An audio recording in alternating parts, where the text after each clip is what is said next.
elevators can be inherently unnerving places. Have you ever stopped to think about how exposed and vulnerable we are once those doors close? We're essentially trapped in a small square box, entirely reliant on the mechanisms of an elevator that might be old or faulty. But you know what's even scarier? Being stuck in an elevator with someone who shouldn't be there. Someone who sends chills down your spine just by their presence. Let me tell you about a bizarre encounter I had one Tuesday night. I was exhausted after a long day at work, dealing with intense customer interactions. As I entered my apartment building, I noticed an unusual chill in the air, but I brushed it off as insignificant. Little did I know, it was just the beginning of a nightmarish experience. As I waited for the elevator to take me to the 10th floor where I lived, I couldn't shake off the feeling that something was off.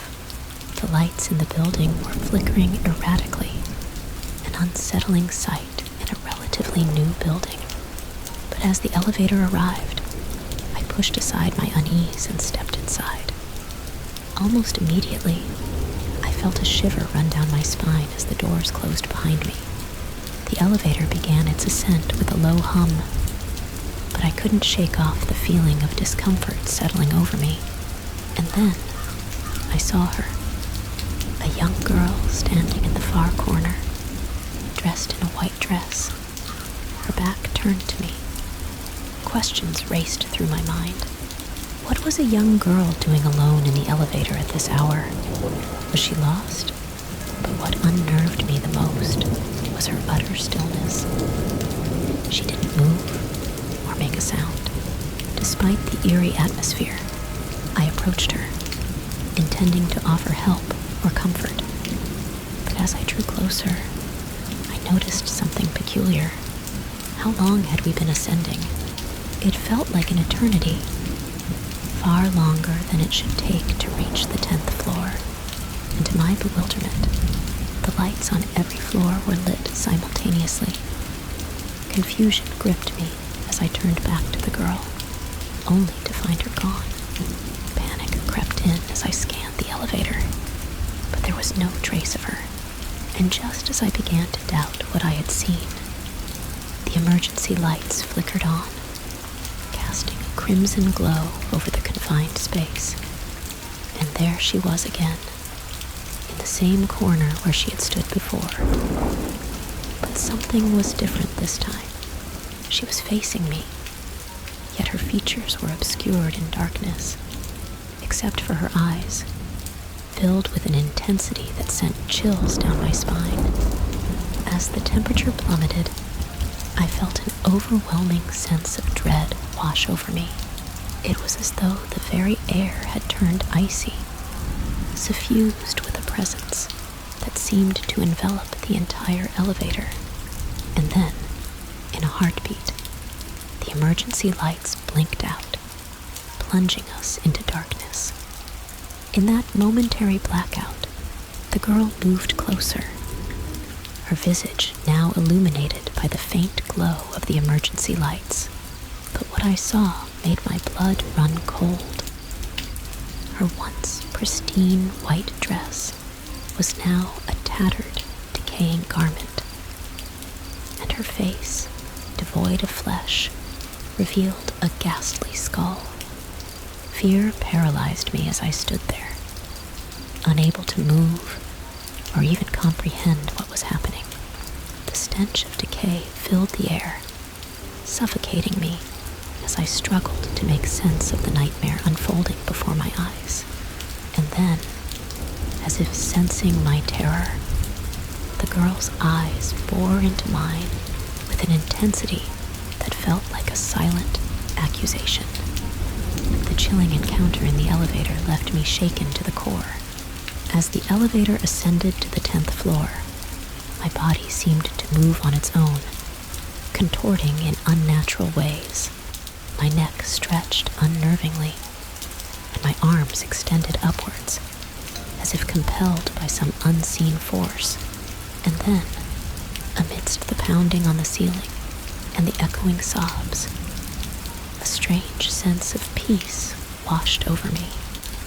Finally, the elevator doors slid open, flooding the cabin with light as if nothing had happened. I stepped out, my body back under my control, and hastily made my way home, where I locked myself in and succumbed to tears, my mind reeling from the traumatic experience. But as the shock began to wear off, a nagging feeling compelled me to take action. I contacted the apartment manager, reporting a strange smell emanating from the elevator ceiling, suggesting a possible dead animal or worse. And when the news inevitably broke, confirming the discovery of a young girl's body hidden in the elevator's confines, the reality of what had transpired sent shivers down my spine. The girl, it turned out, was the victim of her own uncle, a twisted and remorseless killer who had managed to escape capture until my timely intervention, though I never laid eyes on her again. The memory of her haunting presence lingered, a chilling reminder of the darkness that lurked even within the supposed safety of our own homes. In the aftermath, I couldn't bring myself to set foot in that elevator again, haunted by the echoes of that fateful night. And yet, even in the sanctuary of my own apartment, I couldn't shake the feeling of being watched, of hearing phantom footsteps echoing in the corridors. But amidst the lingering fear, there was a sense of relief, knowing that justice had been served, that the perpetrator had been apprehended before he could inflict further harm. And yet, as the nights passed, I couldn't shake the feeling that something lingered, that perhaps the girl's spirit still roamed the halls, seeking solace, or perhaps something far more sinister. As I grappled with the aftermath of that harrowing night, I couldn't help but wonder, had I unwittingly stumbled into a realm of darkness beyond my comprehension? And could the events that transpired in that elevator be just the beginning of a far more terrifying journey into the unknown? As the elevator continued its ascent, an uncomfortable silence settled between us. I found myself glancing nervously at the button panel, longing for the moment when I could finally escape this unsettling encounter. But then, I noticed the man's gaze fixed on me, his nervous smile taking on a more sinister edge. "You know, man, I love elevators," he remarked, his voice laced with a chilling intensity. Before I could react, he pressed an unfamiliar button on the panel, bringing the elevator to an abrupt halt. Panic surged through me as the lights flickered and then plunged us into darkness. "What are you doing?" I demanded, trying to mask the fear in my voice. But the man's response sent a shiver down my spine. "Relax. I just want us to have a little fun," he said, his voice dripping with malice as he illuminated his face with a flashlight, revealing the twisted pleasure he derived from my terror. Suddenly, he brandished a knife and a rope, his intentions all too clear. My mind raced with fear as I grappled with the horrifying realization that I was trapped in the elevator with a psychopath. Summoning every ounce of courage, I lunged at him, hoping to disarm him and make a desperate bid for escape. But my efforts were in vain as he swiftly overpowered me, delivering a brutal blow that sent me crashing to the floor in agony. As I lay there, defenseless and vulnerable, the man's sadistic laughter echoed in the darkness. His foot descended upon my face with savage force, each stomp a cruel reminder of my helplessness. In a desperate plea for mercy, I begged for release, but his response filled me with dread. He demanded a twisted game, a grotesque display of power and control that left me nauseated with disgust. With no other choice but to comply, I succumbed to his depraved demands. The taste of his filthy foot in my mouth, a humiliating reminder of the depths of human depravity. I lay on the floor, battered and broken, as the man's cruel laughter echoed in the confined space of the elevator. Each blow from his belt felt like a searing brand on my skin. My body racked with pain as he reveled in my suffering. But amidst the agony, a glimmer of hope flickered within me. A faint realization that I was still alive.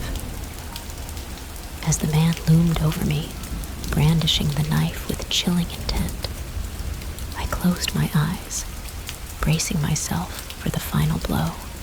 But then, miraculously, the lights flickered back on, illuminating the elevator in a harsh glare. The man's demeanor shifted in an instant, his sadistic grin faltering as he attempted to pass off his brutality as a mere joke. With trembling limbs, I stumbled to my feet, my mind reeling from the ordeal I had just endured.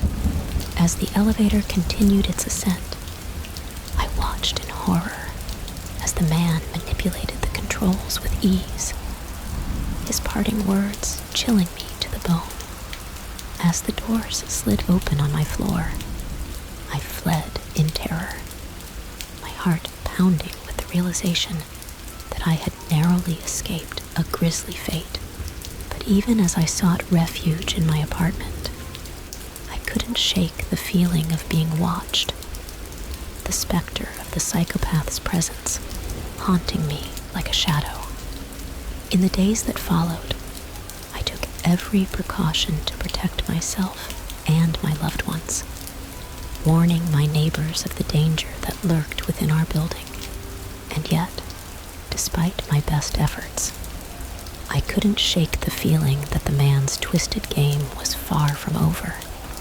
Haunted by the memories of that night, I made the difficult decision to leave my apartment behind, seeking solace in a new beginning.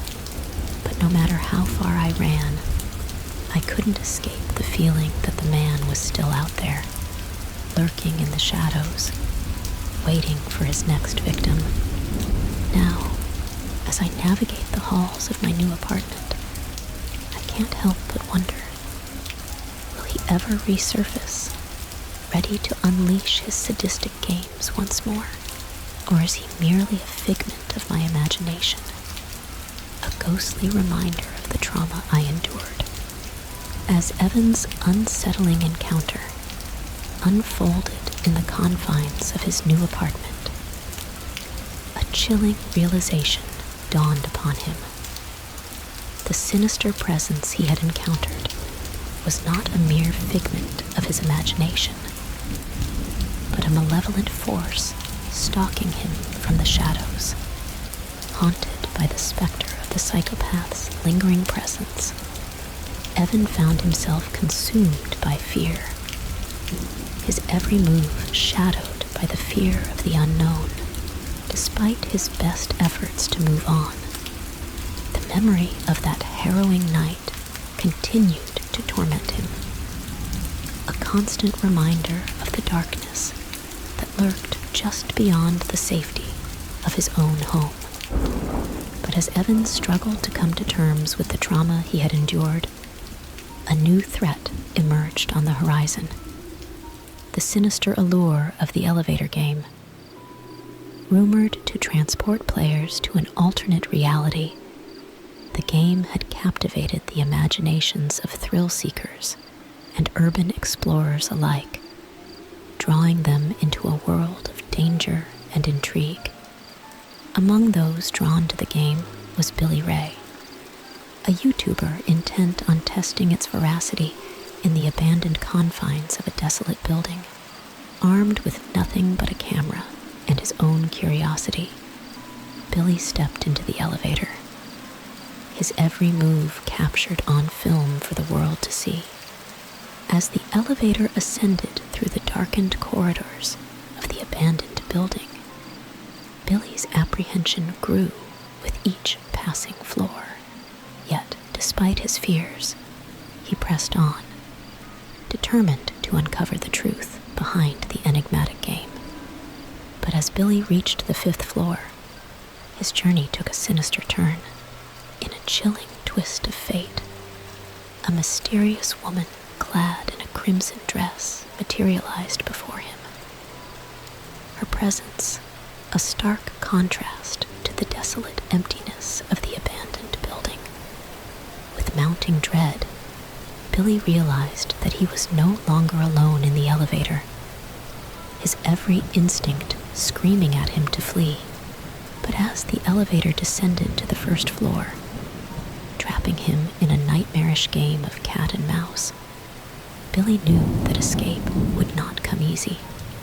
As the door slid open on the 1st floor, Billy's heart raced with fear, his every nerve on edge as he prepared to face whatever horrors awaited him beyond. But as he stepped out into the dimly lit lobby, he knew that the true nightmare had only just begun. As Evan delved deeper into the mysterious circumstances surrounding Billy Ray's death, he found himself confronted with more questions than answers. The chilling details of Billy's ill-fated encounter with the elevator game painted a picture of a young man pushed to the brink of terror by forces beyond his comprehension. The discrepancy between the footage from the CCTV camera and Billy's own recording only served to deepen the mystery, leaving Evan grasping for any semblance of truth in a sea of uncertainty. How could there be such a stark divergence between what was captured on film and Billy's first-hand account of the events that transpired? As Evan pored over the evidence, he couldn't shake the feeling that there was more to Billy's story than met the eye. The sudden appearance of the mysterious woman with pitch-black eyes, the inexplicable influx of people into the elevator, and Billy's lifeless body found days later, all seemed to point to a sinister conclusion. But as Evan wrestled with the implications of his investigation, he found himself drawn deeper into the enigmatic world of the elevator game. Rumors swirled of other players who had vanished without a trace, their fates forever intertwined with the dark allure of the game. Determined to uncover the truth, Evan embarked on a relentless quest for answers, scouring every clue and lead in search of closure for Billy and his family. But with each twist and turn in the investigation, Evan found himself confronting the unsettling possibility that some mysteries were not meant to be solved. As the days turned into weeks and the trail grew colder, Evan refused to give up hope, driven by a relentless determination to unravel the truth behind Billy's untimely demise. For Evan, the case of Billy Ray was more than just a cold case. It was a haunting reminder of the darkness that lurked in the shadows, waiting to claim its next victim. And as he delved deeper into the labyrinthine depths of the elevator game, Evan couldn't help but wonder what other secrets lay hidden within the confines of that fateful elevator. And would he be able to uncover the truth before it was too late? Short, as I rushed to my grandmother's house, my mind raced with a million thoughts. What could be happening to her? Why was she suddenly calling me? Especially considering our strained relationship. The sense of urgency pushed me to move faster, my heart pounding in my chest with each step. Finally, I arrived at her doorstep, my hands trembling as I fumbled for the keys. With a shaky breath, I unlocked the door and stepped inside, my senses on high alert for any sign of danger. The house was eerily quiet, the air heavy with anticipation. I called out for my grandmother, my voice echoing through the empty rooms, but there was no response. Panic began to claw at the edges of my mind as I frantically searched every corner of the house, desperately hoping to find her. And then I heard it, a faint sound coming from the direction of the elevator. My heart leaped into my throat as I rushed towards the source of the noise, my footsteps echoing in the silence of the house. As I approached the elevator, a chill ran down my spine. The door stood open, revealing nothing but darkness beyond. With trembling hands, I reached out and pressed the button to call the lift, my pulse quickening with each passing second. The elevator arrived with a soft ding, its doors sliding open to reveal an empty interior. I hesitated for a moment, my instincts screaming at me to turn back. But the urgency of the situation spurred me forward. Stepping into the elevator, I pressed the button for the floor where my grandmother's apartment was located. The doors slid shut with a soft whoosh, enclosing me in the confined space of the lift. As the elevator began its ascent, a sense of dread washed over me. I couldn't shake the feeling that something was terribly wrong, that I was walking into a trap. But I pushed aside my fears, focusing instead on reaching my grandmother as quickly as possible. With each passing floor, my anxiety grew, the weight of uncertainty pressing down on me like a suffocating blanket. And then, just as the elevator reached the floor where my grandmother lived, it suddenly jolted to a stop, the lights flickering ominously overhead. My heart leaped into my throat as I realized that I was trapped, alone in the confines of the elevator. Panic surged through me, threatening to overwhelm my senses as I desperately tried to pry open the doors. But no matter how hard I pushed and pulled, they refused to budge, trapping me in a nightmare of uncertainty and fear. And as the minutes stretched into eternity, I couldn't help but wonder, was this the end? Had I walked into a trap from which there was no escape? As I sat in the darkness of the elevator, my mind racing with a million unanswered questions, I couldn't help but wonder, what awaited me on the other side of those closed doors? And would I ever make it out alive to uncover the truth behind my grandmother's mysterious call? Elevator, illuminating the small space once again, as the emergency lights flickered, casting eerie shadows across the walls. Helen found herself gasping for air, her head throbbing with agonizing pain. In a desperate bid for survival, she summoned every ounce of strength she had left, grappling with her grandmother's spectral presence as it tightened its grip around her skull. But just as Helen felt herself slipping into darkness, a sudden surge of adrenaline coursed through her veins. With a primal scream, she wrenched herself free from her grandmother's grasp, stumbling backward in a daze. As she struggled to regain her bearings, she realized that the elevator had resumed its ascent, inching closer to the 10th floor with each passing moment. Summoning every last ounce of courage, Helen forced herself to her feet, her heart pounding in her chest. With trembling hands, she reached out for the elevator panel, frantically pressing pressing the button to halt its progress. But to her horror, the button remained unresponsive, taunting her with its silent indifference. As the elevator continued its relentless climb, Helen felt a sense of dread wash over her with each passing floor. She knew that she was drawing closer to the source of her torment, to the very apartment where her grandmother's physical body lay motionless and alone. But as the elevator doors finally slid open on the 10th floor, Helen was met with a sight that chilled her to the core.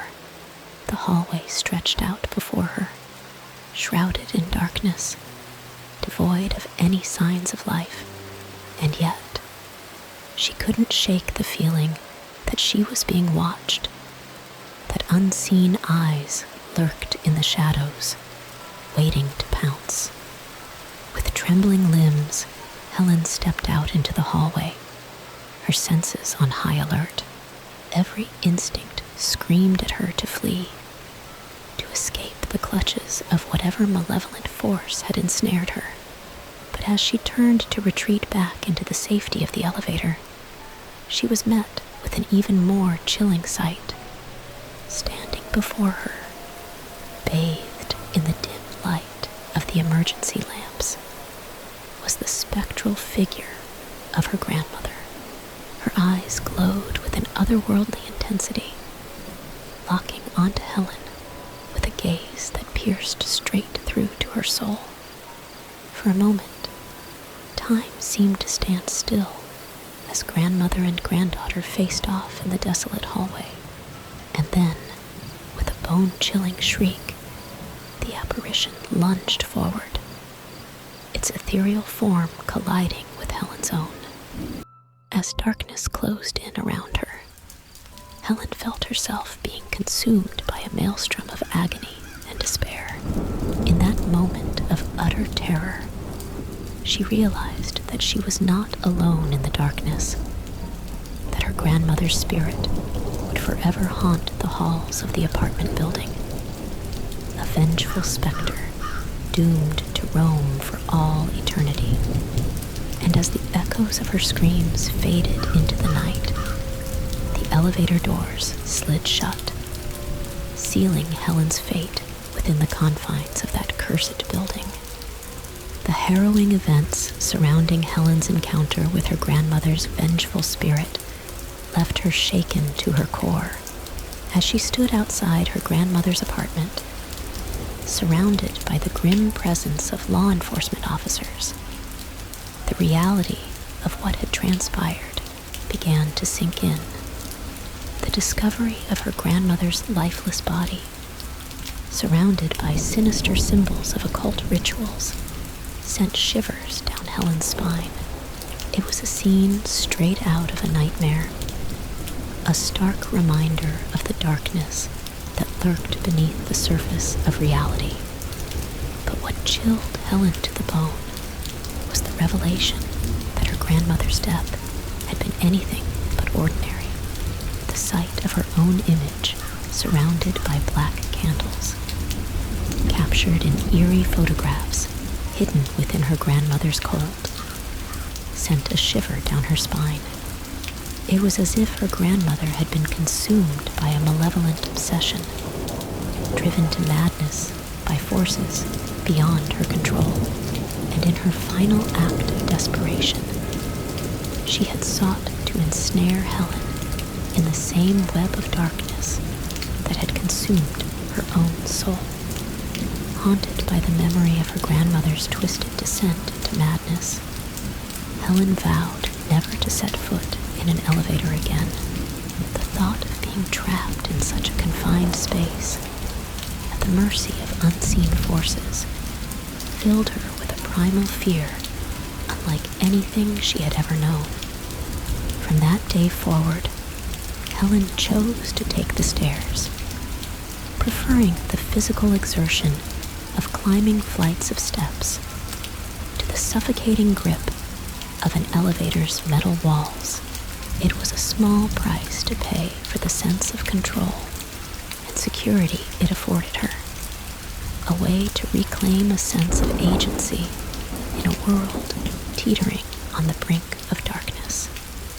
But as she ascended the stairwell of her apartment building, each step a testament to her resilience in the face of unspeakable horrors, Helen couldn't shake the feeling that she was being watched, whether it was the lingering presence of her grandmother's restless spirit or something far more sinister. She couldn't be sure. And so, with every creak of the stairs beneath her feet and every flicker of the overhead lights, Helen remained vigilant, knowing that the shadows held secrets best left undisturbed. For in the heart of darkness, where the line between reality and nightmare blurred, anything was possible. As she reached the landing of her floor, her heart pounding in her chest, Helen couldn't help but glance back over her shoulder, half expecting to see the specter of her grandmother lurking in the shadows. But the stairwell remained empty, the silence broken only by the distant hum of the elevator shaft. With a heavy sigh of relief, Helen pushed open the door to her apartment, eager to leave the horrors of the past behind her. But as she stepped inside, she couldn't shake the feeling that the darkness had followed her home, lurking just beyond the threshold, waiting to claim her soul once more. And so, as the echoes of her grandmother's final screams faded into the night, Helen knew that her ordeal was far from over. For in a world where the boundary between the living and the dead was so thin, the line between salvation and damnation was razor thin as well.